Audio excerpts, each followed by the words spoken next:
It's a high usage rate and controls the flow of the Hey, listen, I mean, what is a point guard nowadays? Shaq or Luka? I'm gonna have to take him. Shaq just blew everyone's mind when he said he'd take SGA over Luka, but Luka doesn't care one bit. Luka's a faster player, but this kid, listen, he plays the right way, gets his teammates involved, and when he puts his head down and goes to the basket, no one... Shaq, we're talking about right now. Right now? Right now, the numbers are similar. Yeah, I'm taking him right now. He's definitely emerged as one of my favorite players to watch. Because I like stories like this, guys that come out of nowhere and then they're forced to be reckoned with. He's a hell of a player right now. Really, Shaq? Luka was averaging 29 points, 9 assists, and 9 boards by his second season when he was 20 years old. Dude was almost averaging a 30-point triple-double for an entire season, and he couldn't even drink beer. He is the scariest offensive player to face in the NBA right now. He is one of the top few passers in the league, ripping off unreal assists from every single angle. He has that one-arm rocket bounce pass through defenders like LeBron. Has meaning to someone. Through traffic, wow, Green had time to bobble it twice and he's... Or the no-looker while driving to the basket like Rondo. Or the lobs like CP3. Luka is listed as a point guard, and in the modern day sense of the word, maybe, but it's totally irrelevant what position his trading card says he is, because the fact is, he is no worse than a top 3 passer in the league right now. Who would you even have ahead of him? Jokic? Halliburton? Let us know in the comments. But the funniest thing is, he's also the best scorer in the league. Are we allowed to say that, considering Embiid led the league in points per game the last 2 years and is on pace to do so again this year? Consider that Embiid's stats drop every single year in the playoffs, while Luka has the highest career points per game in NBA playoff history. Luka might not have the most athletic physique in the world, but it really does not matter. And he's never been a stellar 3-point shooter, even though he takes a lot. But this year, he's at a career-high 38% from deep, while hitting the second most in the league. If this pace keeps up, he's gonna be unstoppable. Because if he's hitting from out there, how else can you guard him? Nobody is better in the league at weird angles than Luka. It doesn't matter where he's leaning or falling, he's gonna get the right roll. It's sort of like Kyrie, just way slower, and Kyrie does not have the back down ability that Luka does. That's why it's so weird calling him a point guard. He's so strong. When have you ever seen a 6'7", 230-pound point guard back dudes down in the paint? That combo, that skill along with size, along with his totally underrated competitive spirit, is probably why he's dropped the 2 craziest stat lines in the league over the past 2 years. Late in the shot clock, 4 seconds, got it from Kleba, again late in the clock, in desperation, he puts it up, and that is Luka Magic right there! Go back to January 23rd. Joel Embiid dropped 70 points to break Wilt's Philly record.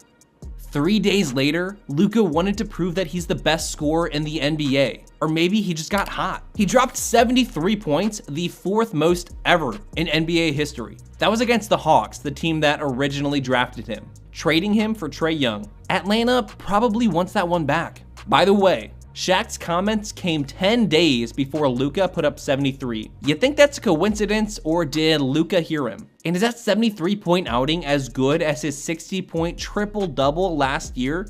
James Harden was the first guy to put up 60 in January of 2018. In December 2022, Luka joined him and for good measure grabbed 20 rebounds. 60, 20, 10. Insane. Deflected ball loose, still loose Doncic. Oh, he puts it in! He puts it in to tie the game! Unbelievable! Has SGA done that? You want to hear something really crazy? Shai has never, in his entire career, had a game with 34 points, 8 rebounds, and 9 assists. If Luka put up those stats tonight, his averages would go down. So what's Shaq got against Luka? After they partied together in Croatia, we thought they were friends. I know I was in Croatia, my main man Goran Dragic and Luka Doncic came up there with me. That video went viral. Hey, shout out to Luka. When I arrived in Luka's town, some people picked me up They drove me to a mansion that Luka had set out for me. I had the pizza there, I had the hookah there, I had the fruit. They escorted me to the show. Luka said, Shaq, ain't nothing gonna happen to you while you're in my town, Mr. O'Neillovich. They called you Mr. O'Neillovich the whole time? Yeah, so shout out to Luka and Goran Dragic because their people really set it out for me. And then Luka taught Big Diesel some Slovenian. Teach me how to say great job in your language. Zelo dobro. Zelo vabro? So, yeah. This means very good. All right. Zelo vabro, brother. Zelo vabro. Part of it might be overcompensation. Jason Kidd was a little too high on Luka, saying he's better than Dirk and in MJ's atmosphere. Already, Luka has just an insane amount of NBA records. 42 points in a playoff debut, 3 triple-doubles in his first 7 playoff games. First to get a 60-20 triple-double, and the youngest player to lead the league outright in triple-doubles. That being said, he is completely useless on one side of the court. Again, he's not particularly athletic, and he doesn't have those defensive instincts, but most importantly, he just doesn't try on the defensive end of the ball. He'll kick it into high gear when the game is close, but when your effort's been low all game on defense, it's really hard to just pick it back up when you feel like it. But is that such a big deal? Isn't it kind of worth it to have him basically rest on defense so he can be full go on offense? And with today's rules, it's not like defense matters anyway, right? Well, tell that to SGA. Because that's the argument for Shai Gilgeous-Alexander over Luka. He is putting up 31 points, 6 boards, and 7 assists on way better shooting numbers than Luka, and he does it all while maybe being the best defensive guard in the league, at least among good offensive players. Shai's leading the league in steals right now, and he's top 5 in blocks among guards this season. Shai tries on both ends of the court every single night.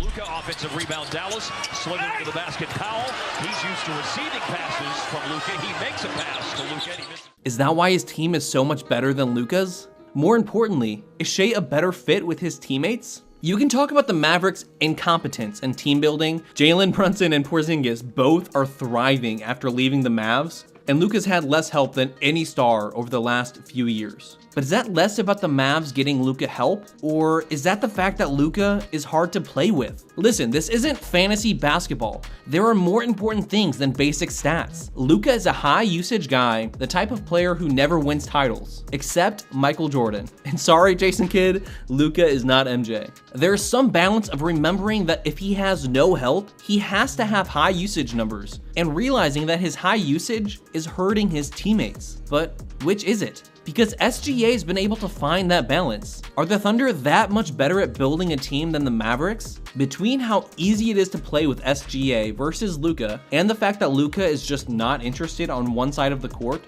are Shaq's comments that crazy? Or is it just obviously Luka, no question? Let us know in the comments. You know what Shaq was totally wrong about too? Wemby. Watch it here next. Listen to The Wrong Opinion, useless NBA trivia, and garbage rankings for more NBA content.